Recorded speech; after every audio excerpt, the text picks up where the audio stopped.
Welcome to Unit 4 of class. Glad you're here.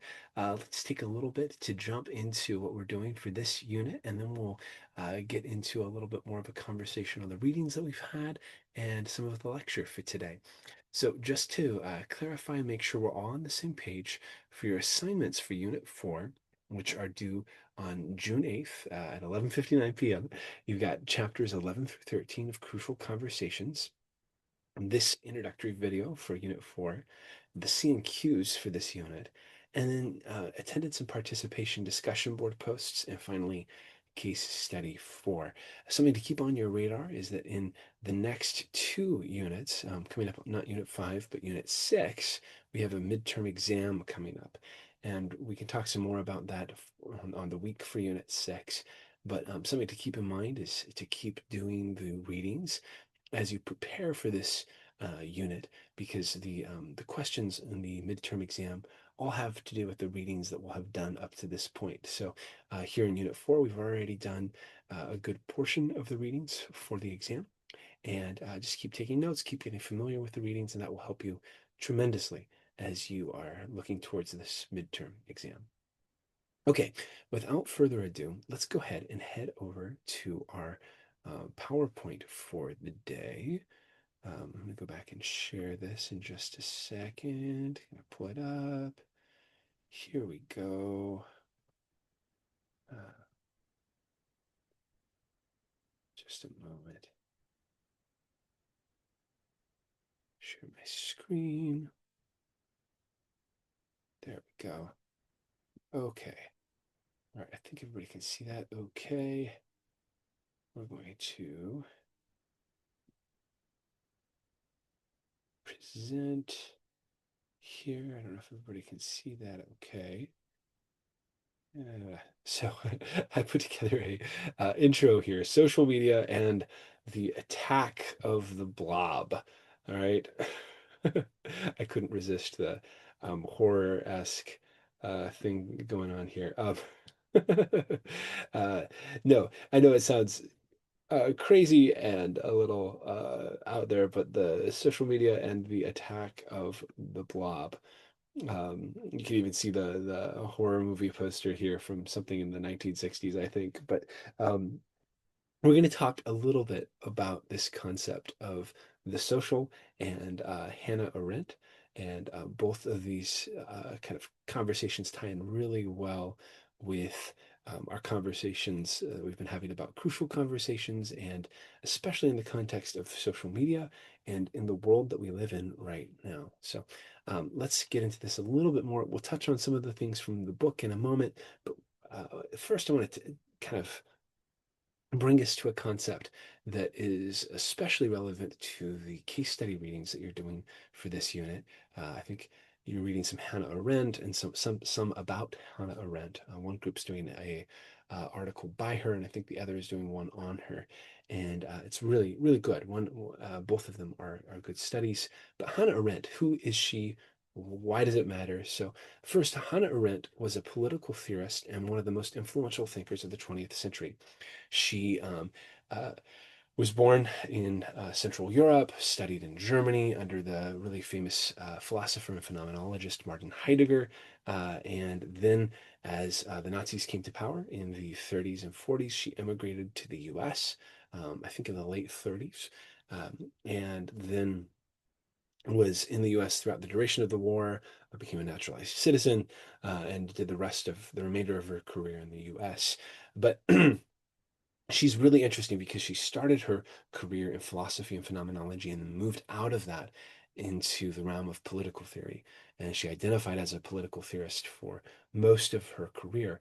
And she was especially interested in analyzing what it meant to be human and looking at morality and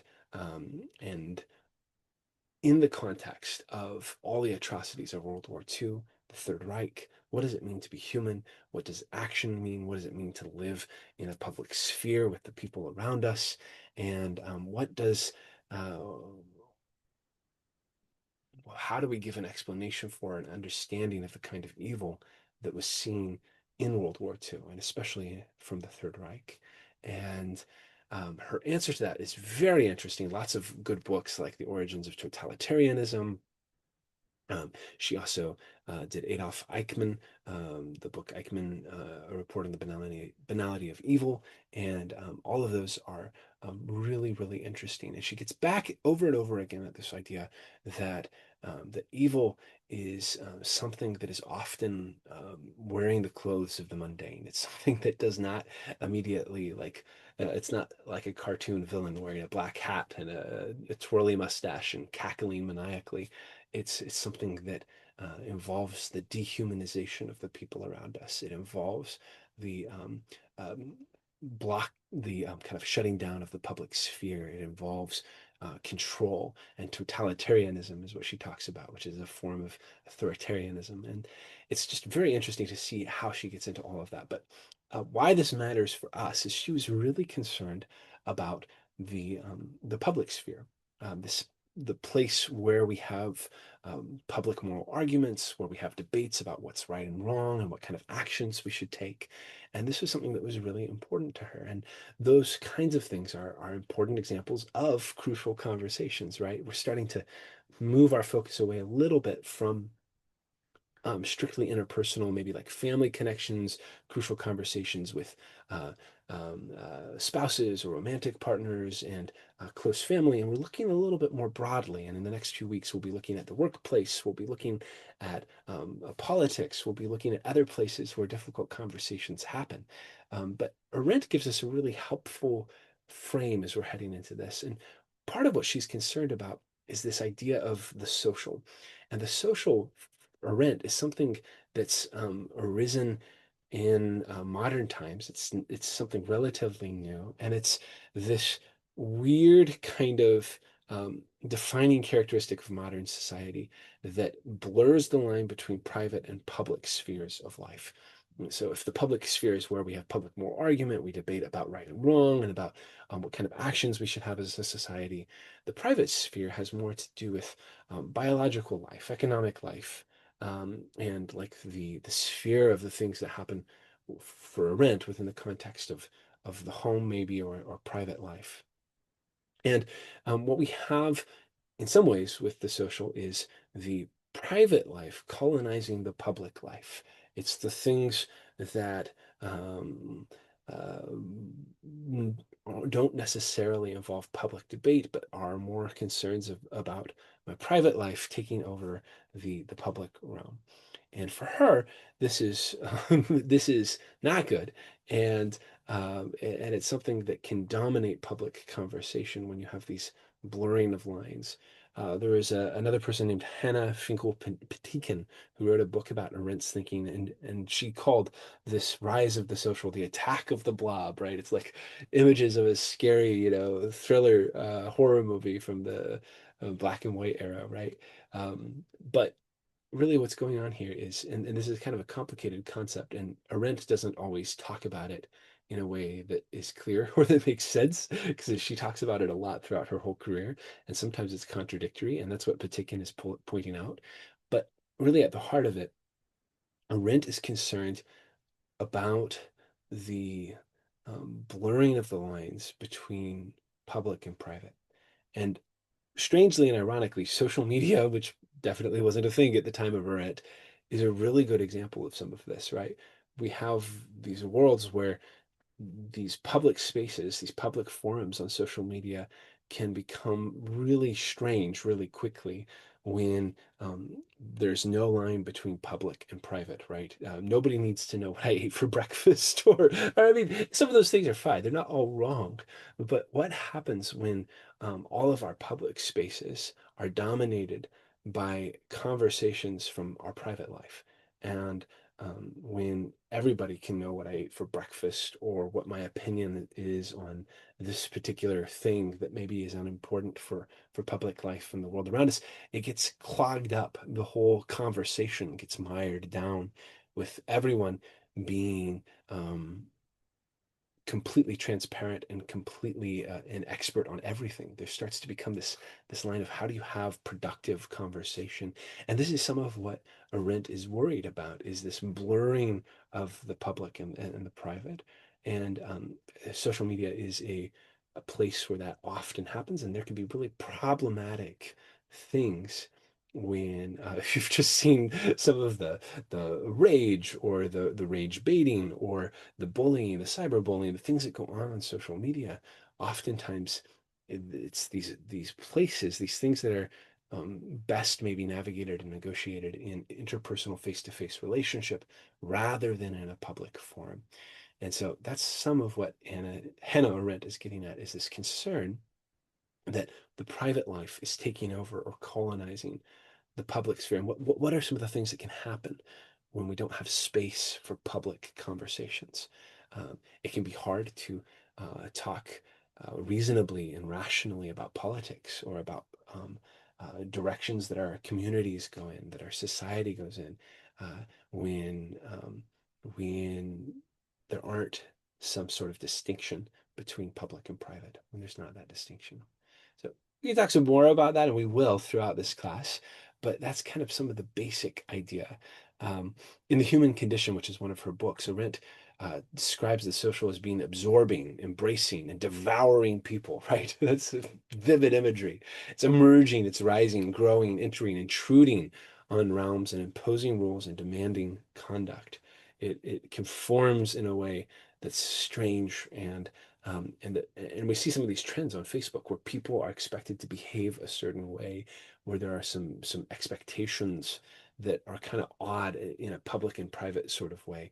I think of some of the performative things that people are expected around big milestones, whether it's having a kid or getting engaged, these things that are incredibly personal and that are incredibly meaningful in a lot of ways, have a lot of boundaries and a lot of expectations that are put on them when they're brought into the public realm rather than being within the private realm. Right? So it's really interesting here. And public for Arendt, it doesn't just have to do with the number of people that see it. It really has to do with the kind of space it is. It's a civic space. It's a space for citizens and for public discussion to happen. Something to keep in mind there. And it has some similarities to the Greek concept of the polis, which will be mentioned, I think, in some of your reading for case studies this week. Crucial Conversations gets us to this point of talking about moving to action, which is really good and really helpful when we're talking about Hannah Arendt, because Hannah Arendt was really concerned with different types of human action.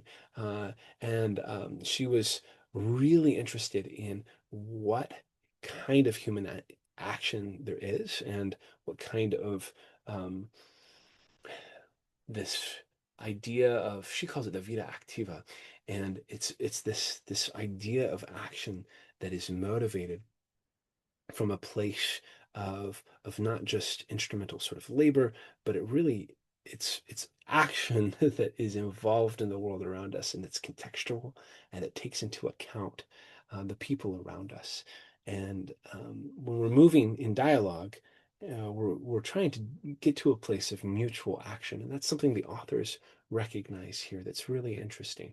And it brings us really into the realm of the public sphere eventually, as we move from dialogue to starting to act on that dialogue. And this can be in interpersonal relationships, but it can also be in other contexts as well. So they give us a couple of frameworks here from moving from dialogue to action. There's the command framework where someone says, this is what we're doing, right? There's the consulting framework where people consult together. The decision maker consults with multiple parties, but ultimately someone is going to make a decision. There's a small group of decision makers. Or there's the voting method where we take a poll, we see how many people want this, the option with the most votes wins, and we go forward for that. And finally, consensus, which is that we talk and we talk and we work things out until everyone agrees on the path of action. And each of these areas have, I really don't think the authors are saying that one's bad and one's better than the others. I think the authors definitely point us towards this idea of being more collaborative and deliberative and working together. But there are times where all of these things have to happen. I've worked in, especially when you think of like professional settings where um, all four of these kinds of movements to action could be appropriate at some point. There are times where a leader is responsible for the health of a community, for the health of a group, and there's not time to make a have a long, protracted discussion, or even to consult with others. A decision has to be made, and someone has the responsibility to make that decision, and they have to do it. Um, I can think of some moments where my siblings were in danger once, and myself, where my dad, like there was something that was looking like it was going to fall on us as we were out in nature. We were doing something. I think we were like building a sandcastle or something. There was a log over us, and it was getting ready to fall. And my dad saw it, and he yelled at us to move. And there was no time to take a vote on who wants to move out from under the falling log and who wants to do this, right? And we moved, and we moved because there was this abrupt command from my dad. He was scared. We were scared, but we moved and we were safe, right? There's some of those moments where um, that happens. There are other times where consulting is really appropriate, but honestly, it comes down to someone making that decision again. Or there's other times where voting is really important, where, um, hey, we're going to um, go with the majority on this. Or other times where we all need to be on the same page, and we're going to take the time, invest the effort and the energy in getting us all to a place where we feel comfortable with this. All four of those places can be helpful. The important thing is recognizing that dialogue is not action, and that eventually, in the midst of dialogue, we have to move to a place of action. There's a couple other important places here: following up, avoiding violation, and returning to dialogue. How do you continue to move on, to forgive, to set in boundaries, to have accountability, those kinds of things. Um, there's a really helpful table. I think it's in chapter 12 or 13 that talks about, I think it's chapter 12, that talks about these situations where it's like, yeah, dialogue works, but in these special situations, it can be really challenging. And the authors do a good job of addressing some of those and giving some models for how to deal with them. They bring us back to the core principles, right? Of starting with heart, learning to look, making conversations safe, mastering stories, stating my path, explore others' paths, and then moving to action.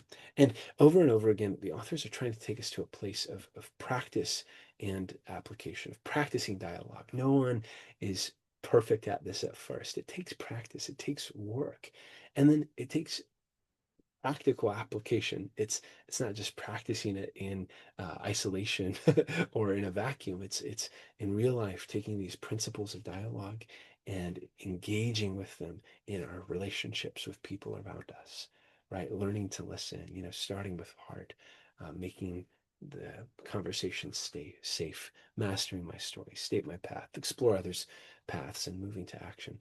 This is a great framework for engaging with dialogue, and then seeing dialogue as a kind of launch pad for being able to move into action, to be able to move into places where we can um, grow, we can move forward, and we can be productive in a bunch of different contexts, whether it's in family contexts, interpersonal contexts, public spheres, our workplaces, and these kinds of tools can be helpful.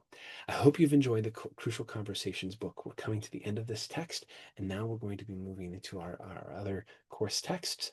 But uh, the Crucial Conversations book gives a really good framework for being able to start with dialogue and use that as a starting place for engaging with the people around us, especially when it comes to crucial conversations. Okay, thank you so much, and reach out if you have any questions. Take care. Until next time.